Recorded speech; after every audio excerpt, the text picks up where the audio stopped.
thank you all for being here this evening. Thank you to my family, my incredible wife, my beautiful daughter.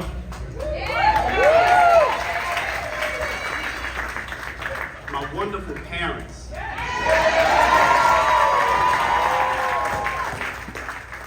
For your constant love, your sacrifice, and your support. I wouldn't be standing here tonight without you. The journey to tonight, to this very moment, started about 37 years ago on Press Drive at Pontchartrain Park. I was just 5 or 6 years old, playing in my very first football game. And I remember it like it was yesterday. My helmet was too big. My shoulder pads weighed more than me. Every other kid on the field was bigger than me because I was playing on a team with my older brother, Ryan. It was the last play of the game. So they put me in on defense. I was the last line of defense. I was like the safety after the safety because I wasn't supposed to get any action. But then it happened. The running back from the other team came barreling down the field. He was twice my size, coming straight toward me. I tried my best to stop him, but he crushed me like an 18-wheeler. I hit the ground face first in the dirt, and I started to cry. But then my coaches picked me up, and they said something that I have never forgotten. They said, you didn't tackle him, but you slowed him down just enough for your brother Ryan to catch him and stop him from scoring. You see, it was at this moment that I learned something that has shaped my entire life. And that is, nothing happens from the sidelines. You will get knocked down. It may not be convenient, but if you're on the field, if you show up, even when it's hard, you can make a difference. And tonight, New Orleans, I'm standing here because I'm choosing once again to be on the field.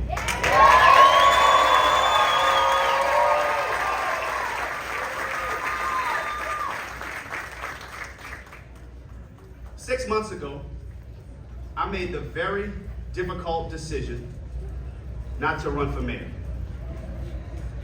That decision was based on two things: the financial cost of a campaign and the cost to my family. I wasn't sure if I could afford to run. But after listening, I mean really listening, to the people of this city, your frustrations, your disappointment, your confusion, and most of all, your lack of enthusiasm, it became painfully clear that I couldn't afford not to run.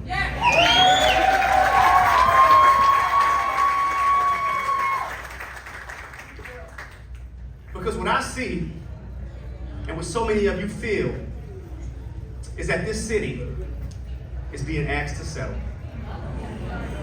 Settle for choices that don't speak to our highest hopes. Settle for leadership that doesn't reflect the full promise of our people. Some are working overtime to protect and preserve the status quo, to maintain business as usual. But here's the truth. New Orleans will never become its greatest if we accept complacency. Say that. We cannot afford to wait our turn. We cannot afford to sit back and hope someone else will fix it. We cannot afford to settle. Because this is our city. And right now, this is our turn. New Orleans must be more than a top tourist destination.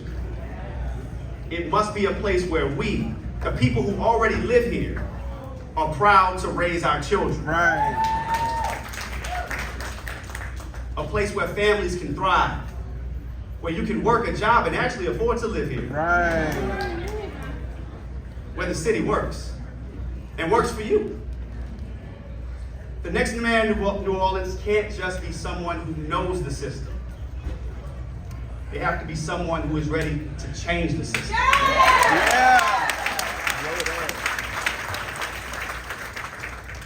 We don't need more politics. We need more courage. Yes. We don't need more slogans. We need more solutions. We don't need leaders who go along to get along. We need leaders willing to go alone if that's what it takes to do the right thing.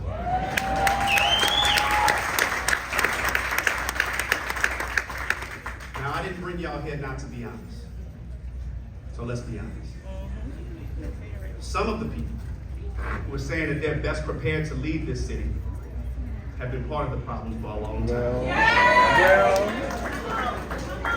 Architects of chaos, helping to fracture the city, watched our people leave, stayed silent while trust between people and their government eroded.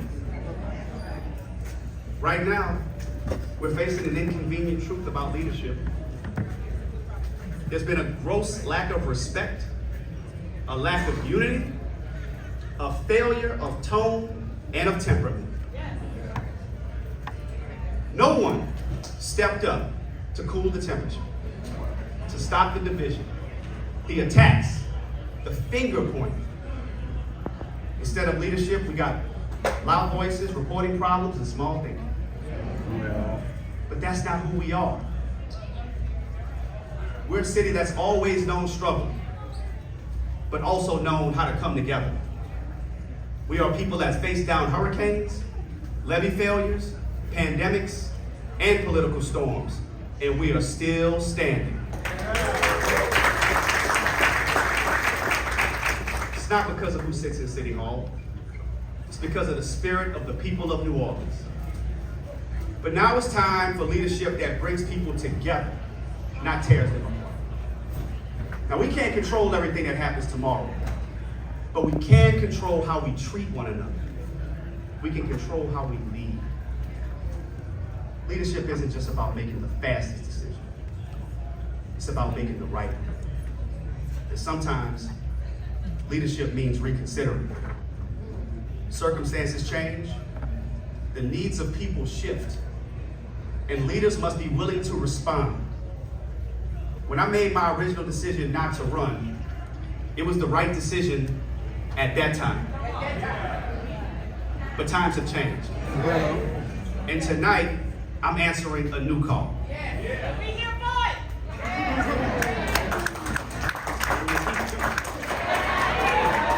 Come on, Royce. Now, I know what some folks are saying. They already have the money. They already have the name recognition. They've been running for years. They've already lined up endorsements. And yes, some are acting like this race is already over.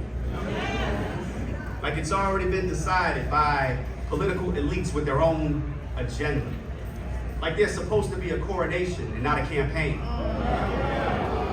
But let me tell you something. In New Orleans, we love coronations, but only during carnival season. See, this is not a coronation, this is an election. And the people of New Orleans are going to decide who leads this city.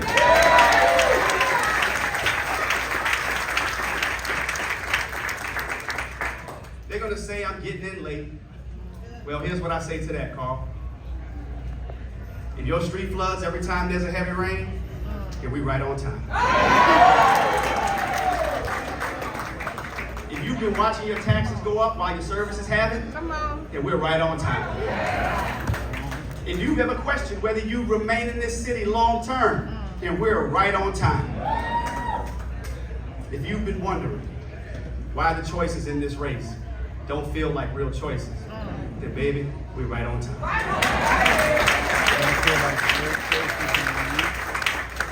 Because New Orleans doesn't need more of the same.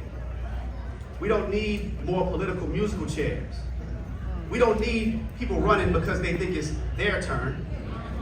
We need leadership with a vision, with a backbone, and with a plan. Yeah. So no, I'm not late.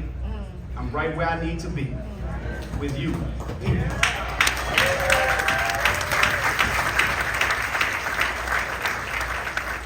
I and my family have been overwhelmed by the calls, the texts, the offers of support, not just financially, but by everyday people stepping up to organize, to host, to spread the word. People from every corner of this city saying, Royce, we've got your back. So here's the truth. We may not raise the most money in this race, but we don't need to.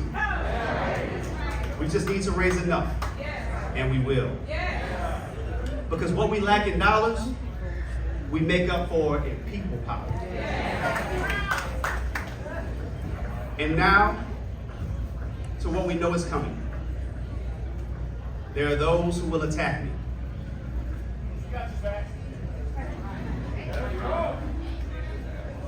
They're going to try everything. They'll come after me personally. They'll even try to come after my marriage. They'll whisper. They'll spread gossip. They'll try to distract you with personal nonsense because they can't compete on vision or ideas. But let me be clear. My family and I stand together. Crystal is not only my partner in life, she is my greatest source of strength and clarity.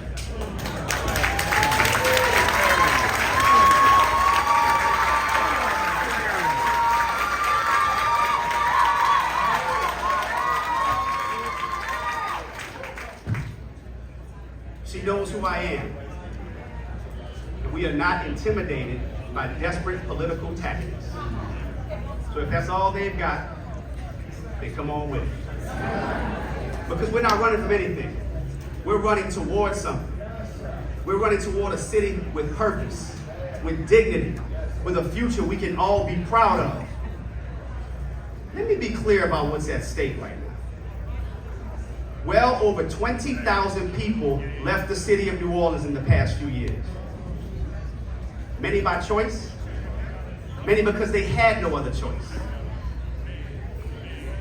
While local leaders were busy tracking where the mayor was sleeping, y'all know I had to go to that. Too few were addressing why so many of our people no longer have a home here at all. We need leadership focused on problems that are crippling our city, not personal issues in politics. So what does leadership look like when I'm mayor? It looks like putting families first. It looks like investing in people who already called this city home. It looks like a bold, unapologetic vision for what New Orleans can be. I will continue to listen and lay out more specifics as this campaign builds, but here are just some of what that means. Starting with affordability. From Carrollton to the Cutoff, from the lower 9 to the lower Garden District, we must address the cost of housing. It's out of control, and too many lifelong New Orleanians are being priced out of their own neighborhoods.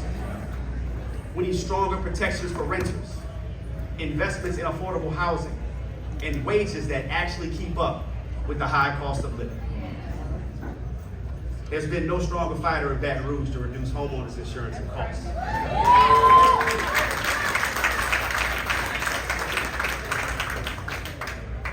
Today, I am declaring, when I am mayor, City Hall, private developers, and housing advocates will work together to build 40,000 new affordable rental units and homes for ownership.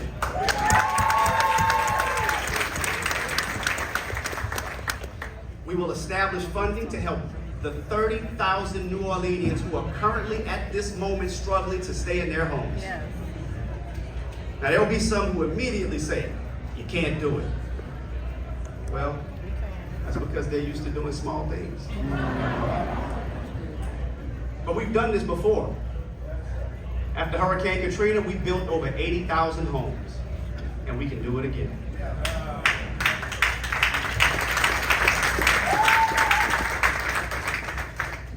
Next is economic opportunity. We need to grow our economy from the inside out by supporting small businesses, empowering entrepreneurs, modernizing workforce development, making New Orleans a place where your opportunity does not depend on your zip code. Come on. This means outlining a clear and ambitious vision for economic development. As your mayor, we will declare that New Orleans will once again become the leading port of America.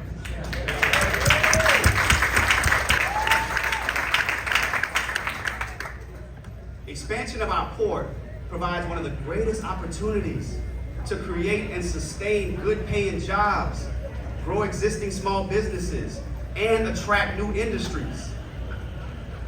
This is a game-changing opportunity that will involve collaboration with residents, neighborhood leaders, and stakeholders from the public and private sector. Here's one more thing I want you to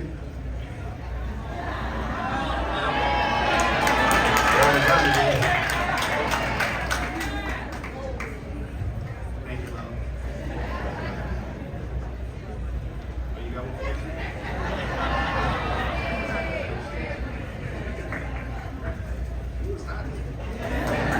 right, I'm gonna wrap up soon. But here's one more thing I want you to take away from this on jobs and economy. When I'm mayor, we will work to provide direct support to the hospitality and essential workers who are the backbone of this economy. Too many residents in our city make less than $15 an hour. We know it takes way more than that to live and thrive here. And our people are about to face even harder times as leaders in Washington cut Medicaid and food assistance and so much more. When was the last time you heard anyone at City Hall lay out a plan to reorganize the $1.8 billion city budget to address the immediate threats that our people are about to feel? It's about being proactive, not reactive. When I'm your mayor, we will do just that. Public safety. Every resident, it should go without saying, deserves to feel safe, no matter what neighborhood they live in. This means investing in prevention and accountability. It means continuing our progress on recruitment, retention, and reforms. And it means addressing the root causes, poverty, trauma, and disinvestment. Woo! When I'm mayor, we will be a model for the country in prevention and intervention. All right.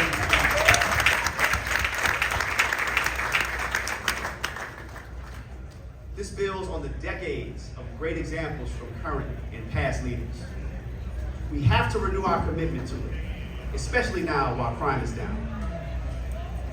And of course, basic city services. Is it too much to ask? Sewage and water board. Street lights. Roads. Playgrounds. We have got to get the basics right. You see, New Orleanians, we don't expect miracles. We just want our city to function. Right. Every citizen should expect that their city will work. And when we fail to deliver on those basic services, people become frustrated. Yeah. Or worse, they give up. As your mayor, I will be relentlessly focused on competence, coordination, and a city that works for every single neighborhood. We have to stop letting excuses become policy. Well, We can do better. And under my leadership, we will.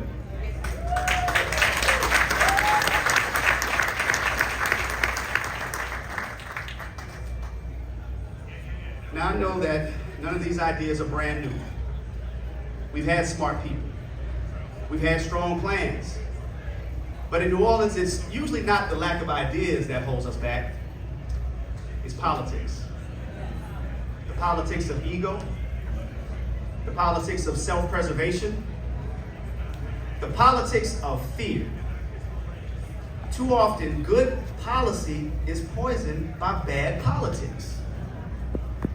But I believe we can do things differently. We can choose what's right, not just what's popular. we can prioritize people over power. Because at the end of the day, our policies should not be influenced by politics.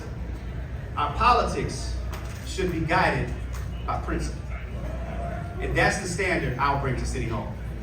And that's the difference that this campaign is about. So in conclusion, I am running for mayor of New Orleans.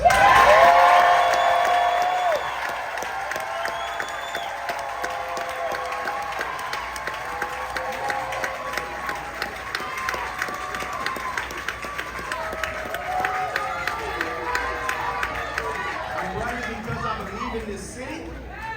I believe in its people. I believe in its future.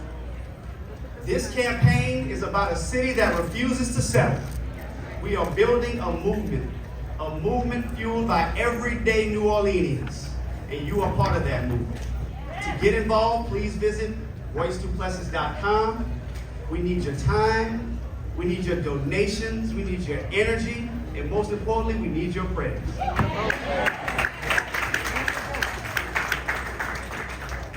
So let's get to work. Let's get off the sidelines. And let's stay on the field together and give this city the leadership that it deserves. Thank you. God bless you, and God bless the beautiful city of New Orleans.